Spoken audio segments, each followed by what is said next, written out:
In this video, I'll tell you what you can do if the Ctrl key is not working on your Windows computer.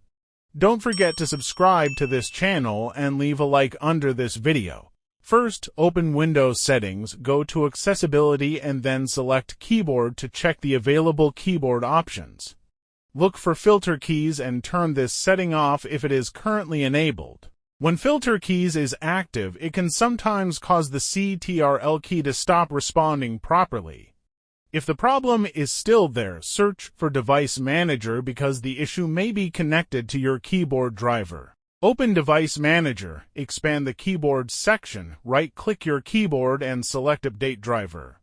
Then choose the option to search automatically for drivers and let Windows check if an update is available. If updating the driver does not fix anything, right-click the keyboard again and uninstall the device. Restart your computer after removing it. Windows should automatically detect the keyboard and reinstall it when the PC starts again. If the Ctrl key still does not work after trying all these methods, the keyboard itself may be damaged and replacing it could be the only option left.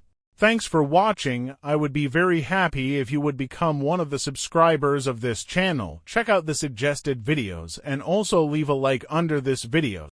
See you soon.